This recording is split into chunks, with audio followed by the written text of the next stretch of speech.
Hello friends, സ്നേഹപൂർവ്വം ഷാമയുടെ പുതുപുത്തൻ എപ്പിസോഡിലേക്ക് എല്ലാവർക്കും സ്വാഗതം.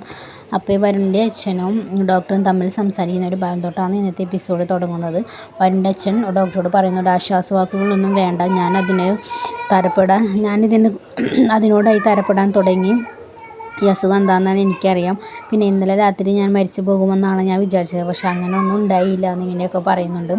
അപ്പോൾ ഡോക്ടർ പറയുന്നുണ്ട്, വരുണും സൂര്യയും എന്നെ ഇടയ്ക്കിടയ്ക്ക് വിളിക്കും, പക്ഷേ അസുഖത്തിനെ കുറിച്ച് പറയാൻ പറ്റില്ലല്ലോ എന്നിങ്ങനെ വരുണിൻ്റെ അച്ഛനോട് പറയുന്നു. പിന്നെ വരുണിൻ്റെ അച്ഛൻ പറയുന്നുണ്ട്, എനിക്ക് വയ്യോടോ, എനിക്കൊരു അസുഖം ബാധിച്ച പോലെ എൻ്റെ വീട്ടുകാർ മുഴുവൻ എൻ്റെ ചുറ്റും നീർഗാണങ്ങളുടെ നിൽക്കുന്നത് എനിക്കത് സഹിക്കാൻ പറ്റില്ല, എനിക്കത് കാണാൻ വയ്യോടോ എന്നിങ്ങനെ വരുണിൻ്റെ അച്ഛൻ ഡോക്ടറോട് പറയുന്നുണ്ട്.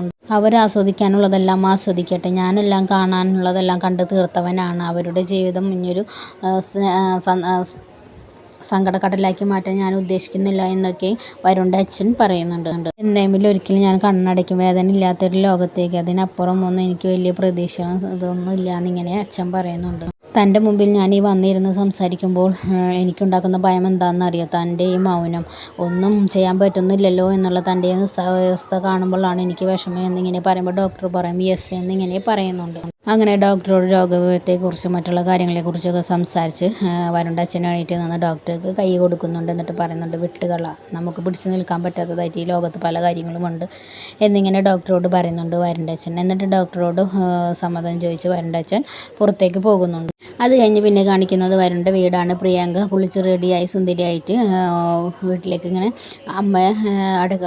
ഹോളിൽ ഇങ്ങനെ സോഫയുടെ ഷീറ്റൊക്കെ ഇങ്ങനെ റെഡിയാക്കി ഇരിക്കുകയായിരിക്കും. അങ്ങോട്ട് ഇങ്ങനെ പ്രിയങ്ക വരുന്നുണ്ട്. അപ്പോൾ അമ്മ ചോദിക്കും, മോളെ എണീറ്റ് കുളിച്ച് റെഡിയായി സുന്ദരിയായാലും അമ്മയും അച്ഛനൊക്കെ വരുന്നതിൻ്റെ സന്തോഷമായിട്ടായിരിക്കും എന്നിങ്ങനെ പറയുമ്പോൾ പ്രിയങ്ക പറയുന്നുണ്ട്, അത് അമ്മയും അച്ഛനും മുത്തശ്ശിയുമൊക്കെ ആദ്യമായിട്ടല്ലേ അമ്മ ഇങ്ങോട്ട് വരുന്നതെന്ന് ഇങ്ങനെ പറയുന്നുണ്ട്. അപ്പോൾ വരുണിൻ്റെ അമ്മ പറയുന്നുണ്ട്, വരുൺ എന്ത് എണീച്ചില്ലേ, കുളിച്ചില്ലേ എന്നൊക്കെ ചോദിക്കുമ്പോൾ വരുൺ ഇതുവരെ എണീറ്റിട്ടില്ല അമ്മയെന്ന് ഇങ്ങനെ പ്രിയങ്ക പറയുന്നുണ്ട്. അപ്പോൾ അവിടേക്ക് മുത്തശ്ശി വരുന്നുണ്ട്. പ്രിയങ്ക പറയുന്നുണ്ട്, വരുൺ എണീക്കാത്തതുകൊണ്ട് ഞാൻ വിളിച്ചില്ല എന്നിങ്ങനെ പറയുന്നുണ്ട്. അപ്പോൾ മുത്തശ്ശി എണീച്ചില്ല ഇതുവരെ ആയിട്ട്, വീട്ടിലൊരു ചടങ്ങൊക്കെ കളിക്കുമ്പോൾ നേരത്തെ എണീക്കേണ്ട, കല്യാണമൊക്കെ കഴിഞ്ഞാൽ അവൻ റെഡിയാവുമെന്നാണ് ഞാൻ വിചാരിച്ചു, അവൻ ഇപ്പോഴും റെഡി ആയിട്ടില്ല എന്നിങ്ങനെ മുത്തശ്ശി വരുണിനെ കുറിച്ച് പറയുന്നു. അങ്ങനെ മുത്തശ്ശി പറഞ്ഞതേ മോളെ, അച്ഛനെ നേരത്തെ അവൻ എണീക്കുന്നത് ഉച്ചയ്ക്ക് ശേഷം, എന്തെങ്കിലും ചോദിച്ചിട്ടുണ്ടെങ്കിൽ കാരണം ചോദിച്ചിട്ടുണ്ടെങ്കിൽ പറയാൻ, തലേ ദിവസം കണ്ടു തീർത്ത കുറേ സിനിമകളുടെ പേരാ പറയുന്നതെന്നൊക്കെ പ്രിയങ്കയോടും വരുണിൻ്റെ അമ്മയോടുമായിട്ടൊക്കെ മുത്തശ്ശി ഇങ്ങനെ പറയുന്നുണ്ട്. അപ്പോൾ മുത്തശ്ശി പറയുന്നുണ്ട്, ചില സിനിമകളുടെ പേരൊക്കെ പറഞ്ഞാൽ വായ കൊള്ളാത്തതായിരിക്കും, ഓർത്താലും കിട്ടില്ല എന്നിങ്ങനെ പറഞ്ഞിട്ടല്ലേ പത്മിനി എന്നിങ്ങനെ പറയുമ്പോൾ പത്മിനി പറയുന്നുണ്ട്,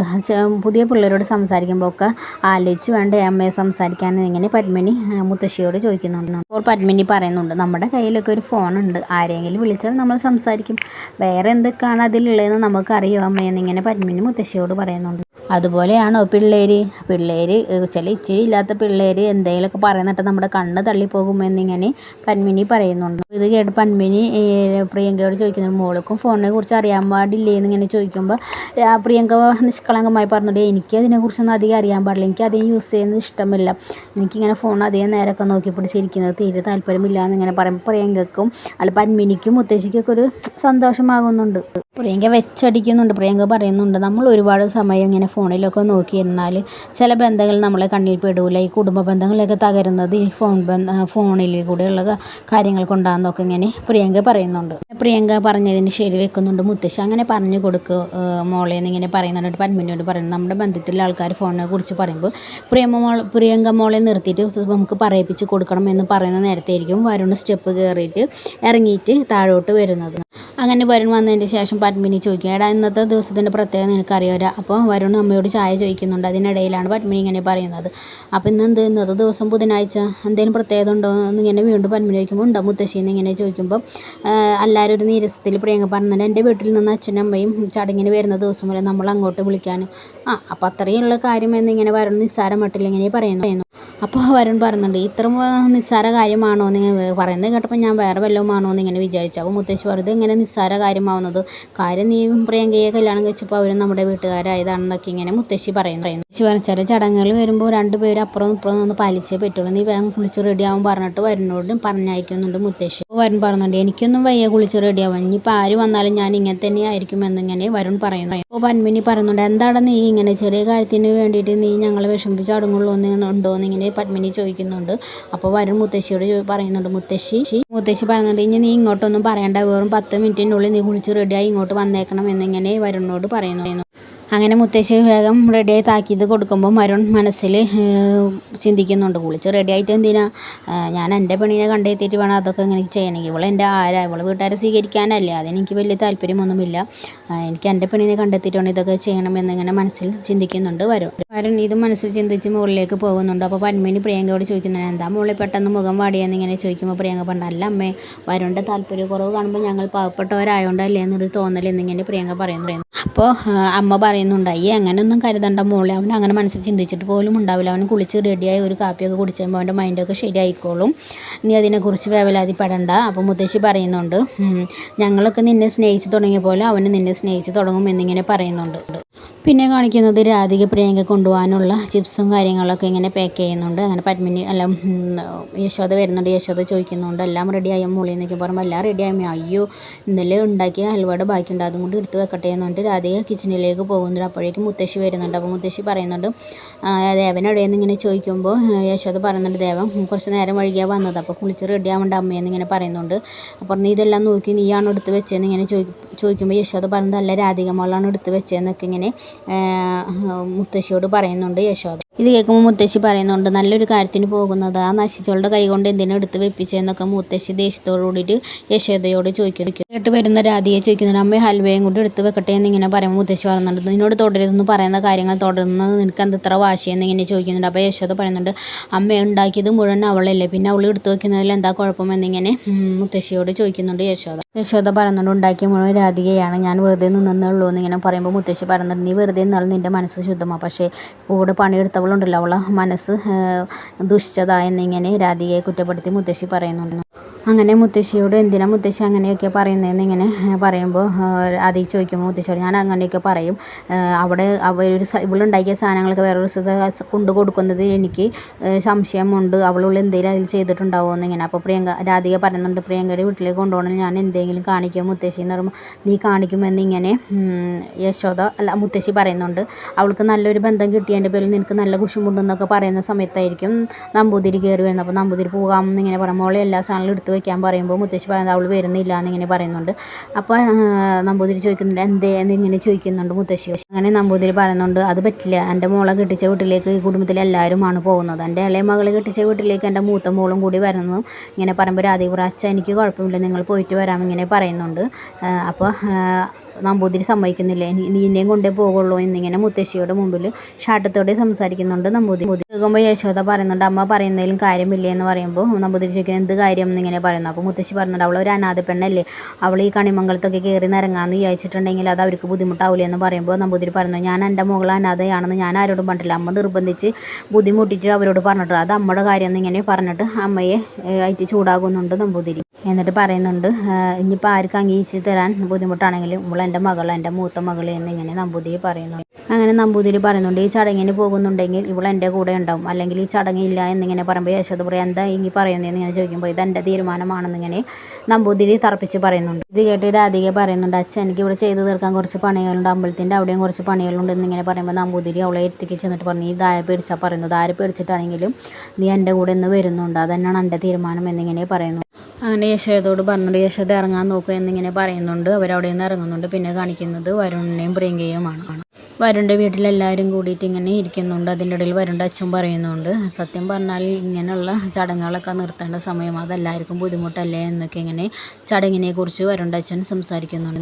അങ്ങനെ ഇവർ സംസാരിക്കുന്നതിൻ്റെ ഇടയ്ക്ക് പുറത്ത് രണ്ട് ഓട്ടോയിലായിട്ട് ഇങ്ങനെ അവർ വരുന്നുണ്ട്. അപ്പോൾ ബിജു വരുന്നു പറയുന്നുണ്ട്, അവർ വന്നു എന്നിങ്ങനെ പറയുമ്പോൾ വരുൺ അവിടെ നിന്ന് എണീറ്റിട്ട് പോകാൻ നേരം സൂര്യ ചോദിക്കേണ്ട എവിടെ പോകുന്നു, ടോയ്ലറ്റിൽ പോകുന്നു, അതിനും കൂടി ഇവിടെ വിലക്കുണ്ടോ എന്നിങ്ങനെ വരുൺ ചോദിക്കുന്നു. അങ്ങനെ ബിജുവും പ്രിയങ്കയും കൂടിയിട്ട് പുറത്തേക്ക് വരുമ്പോൾ രാധികയും കൂടി കാണുമ്പോൾ പ്രിയങ്കയുടെ മുഖം പോകുന്നുണ്ട്. അങ്ങനെ പ്രിയങ്ക എന്ത് ചെയ്യണമെന്ന് അറിയാതെ അവരുടെ അടുത്തേക്ക് പോകുന്നുണ്ട്. അപ്പോൾ നമ്പൂതിരി പറഞ്ഞിട്ട് മോൾ ഇതൊക്കെ അകത്തേക്ക് പിടിച്ച് വെക്കാൻ പറയുന്നുണ്ട്. അങ്ങനെ ബിജുവിൻ്റെ കയ്യിൽ സാധനങ്ങൾ കൊടുത്ത് വിടുന്നുണ്ട് പ്രിയങ്ക. അങ്ങനെ രാധികയുടെ കയ്യിൽ നിന്നും യശോദയുടെ കയ്യിൽ നിന്നും ഒക്കെ സാധനങ്ങൾ ഇങ്ങനെ പ്രിയങ്ക വാങ്ങിക്കുന്നു. അങ്ങനെ പ്രിയങ്ക യശോദയോട് ചോദിക്കുന്നുണ്ട്, എന്നെ തിരിച്ച് കൊണ്ടുപോകാനാണ് നിങ്ങൾ ഇങ്ങോട്ട് പോകുന്നത്, ചേച്ചിനെ എന്തിനാണ് കൊണ്ടുവന്നതെന്ന് ഇങ്ങനെ പറയുമ്പോൾ മുത്തശ്ശി പറയുന്നുണ്ട്, നിൻ്റെ അച്ഛനാണ് നിർബന്ധമായിരുന്നതെന്ന് ഇങ്ങനെ പറയുന്നുണ്ട്. അങ്ങനെ അപ്പോഴേക്കും വരുണിൻ്റെ അമ്മ വന്ന് നിന്നിട്ട് പറയുന്നുണ്ട്, എല്ലാവരും വന്ന് കയറി വരാമെന്ന് ഇങ്ങനെ പറയുന്നുണ്ട്. അപ്പോൾ മുത്തശ്ശി സ്വകാര്യമായിട്ട് പറയുന്നുണ്ട് അവൻ്റെ കൺമുമ്പിൽ നീ പെടാൻ പാടില്ല എന്നിങ്ങനെ പറയുന്നുണ്ട്.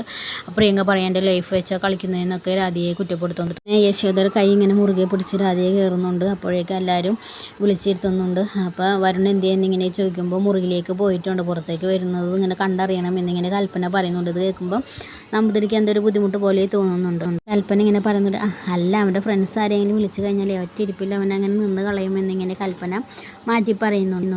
അപ്പോൾ മുത്തശ്ശി ഇങ്ങനെ കേട്ടോ തിരുമേനി ആസ്ഥാനത്ത് കയറി എന്തെങ്കിലും പറയാൻ ഞങ്ങളുടെ കൽപ്പന കഴിഞ്ഞ വേറെ ആളുള്ളൂ എന്നിങ്ങനെ കൽപ്പനയെ താത്തിയിട്ട് മുത്തശ്ശി തിരുമേനിയോട് സംസാരിക്കുന്നുണ്ട്. അപ്പോൾ മുത്തശ്ശി പറയുന്നുണ്ട് മോളെ പ്രിയങ്കി അതൊക്കെ എല്ലാവർക്കും എടുത്ത് കൊടുക്കുക, അതൊക്കെ വീട്ടിൽ തന്നെ ഉണ്ടാക്കിയതാണെന്ന് ഇങ്ങനെ പറയുമ്പോൾ ഉർവശി പറയും ഇതൊക്കെ ഇനി ഒരു അയൽവക്കത്ത് കൊടുക്കണം, പാത്രം തിരിച്ച് വാങ്ങിക്കണം, ഇതൊക്കെ പിന്നെ ഇവിടെ ആര് കഴിക്കാനായെന്നിങ്ങനെ ഉർവശി പറയുന്നു. അപ്പോൾ വരുണിൻ്റെ അച്ഛൻ എടുത്ത വശം പറഞ്ഞു ഈ എപ്പോഴാണ് ഉർവശി ന്യൂ ജനറേഷൻ ആയത്, എനിക്ക് ഈ വീട്ടുപലഹാരം എന്ന് പറഞ്ഞാൽ ഭയങ്കര ഇഷ്ടമാണ്, അതിൽ കഴിഞ്ഞ വേറെ എന്തോ ഉള്ളൂ എന്നിങ്ങനെ വരുണിൻ്റെ അച്ഛൻ അവരെ മുമ്പിലായിട്ട് പറയുന്നു. അങ്ങനെ യശോദ പറഞ്ഞിട്ട് ബിജു വരുണിനെ ഇങ്ങോട്ട് വിളിച്ചോ എന്നിങ്ങനെ പറയുന്നുണ്ട്. അപ്പോൾ എല്ലാവർക്കും ഒന്ന് സ്തംഭിച്ച് നിൽക്കുന്നുണ്ട്. പ്രിയങ്കയും മുത്തശ്ശിയും യശോദയും രാധികയും ഒക്കെ അങ്ങനെ രാധികയോട് കണ്ണുകൊണ്ട് കാണിക്കുന്നുണ്ട് മുത്തശ്ശിയും പ്രിയങ്കയും അങ്ങോട്ട് മാറാൻ. അങ്ങനെ ബിജു വരുണിനെ വിളിക്കാനായിട്ട് പുറത്തേക്ക് പോകുന്നു. അങ്ങനെ ബിജു വന്ന് വരുണിനോട് പറയുന്നുണ്ട് അതേ വിളിക്കുന്നുണ്ട് എന്ന് പറയുമ്പോൾ വരുൺ ചോദിക്കുന്നുണ്ട് പോയില്ല അവരെന്നിങ്ങനെ പറഞ്ഞിട്ട് മനസ്സോടെ വരുൺ പോകാനായി നോക്കുന്നു. പക്ഷേ ഇതിനിടയിൽ രാധിക വന്ന് മറിഞ്ഞിരിക്കാൻ വേണ്ടിയിട്ട് ഇങ്ങനെ നോക്കുമ്പോൾ വരുണിനെ മുന്നിൽ കാണുമ്പോൾ എന്ത് ചെയ്യണമെന്ന് അറിയാതെ അവിടെ സൈഡിലായിട്ട് മറിഞ്ഞിരിക്കുന്നുണ്ട് രാധിക. അങ്ങനെ വരുൺ ബിജു അകത്തേക്ക് കയറി പോകുന്നു. പിന്നെ മറിഞ്ഞ് നിന്നവിടത്തു നിന്നായിട്ട് വീണ്ടും വിളിക്കാൻ നോക്കുമ്പോൾ വരുൺ അവൾ മറിഞ്ഞ് നിന്ന ഭാഗത്തായിട്ട് ഇങ്ങനെ നിൽക്കുന്നുണ്ട്. കുറേ ദിവസം നേരം സംസാരിക്കുന്നുണ്ട് ബിജുക്കുട്ടനും വരുണും. അങ്ങനെ കുറേ നേരം സംസാരിച്ചതിന് ശേഷം വരുണിനെയും കൊണ്ടിട്ട് അകത്തേക്ക് പോകുന്നുണ്ട് ബിജുക്കുട്ടൻ. ഇതിനിടയിൽ രാധിക എണീറ്റിട്ട് പുറത്തേക്കും പോകുന്നുണ്ട്. പിന്നെ അവിടെ എല്ലാവർക്കും പലഹാരങ്ങൾ കൊടുക്കുന്ന ഒരു ഭാഗമാണ് കാണിക്കുന്നത്. അപ്പോഴേക്കും വരുൺ വരുമ്പോൾ പ്രിയങ്ക പറയുന്നുണ്ട് എന്ത് പണിയാണ് വരുൺ കാണിച്ചത്, അച്ഛനും അമ്മയും വരുന്നത് അറിയില്ലേ എന്നിങ്ങനെ പറയുമ്പോൾ വരുമ്പോൾ ഒരു ഫ്രണ്ടിൻ്റെ കോൾ വന്നിട്ടുണ്ടായിരുന്നു അതായിരുന്നു. അപ്പോൾ കൽപ്പന പറയും കൃത്യസമയത്ത് ഫ്രണ്ടിൻ്റെ എന്തോരം പേരാ ഇങ്ങനെ വിളിക്കാനല്ലേ വരുൺ എന്നിങ്ങനെ പറയുന്നുണ്ട്. അങ്ങനെ ഹൽവ കൊടുത്തിട്ട് പറയുന്നുണ്ട് പ്രിയങ്ക കഴിച്ചു നോക്കാൻ ഇങ്ങനെ പറയുന്നുണ്ട്. അപ്പോൾ കാണിക്കുന്നുണ്ട് രാധിക ഇങ്ങനെ പുറത്ത് പാവം ഒറ്റപ്പെട്ട് ഇങ്ങനെ ചെന്ന് നിൽക്കുന്നുണ്ട്. വരുന്ന ഹൽവ എടുത്ത് കഴിക്കുന്നുമുണ്ട്. പിന്നെ ഹൽവ തിന്നിട്ട് വരുന്ന അച്ഛൻ പറയുന്നുണ്ട് കേട്ടോ തീരുമാനത്തിങ്ങളുടെ ഈ ഹൽവ നല്ല കൈപ്പുണ്യമുണ്ട്, ഇത് അതായത് യശോദയാണോ അമ്മയുടേതാണോ എന്നിങ്ങനെ ചോദിക്കുമ്പോൾ അതിനിടയിൽ വരുന്നൊരു കോൾ വരുന്നുണ്ട്.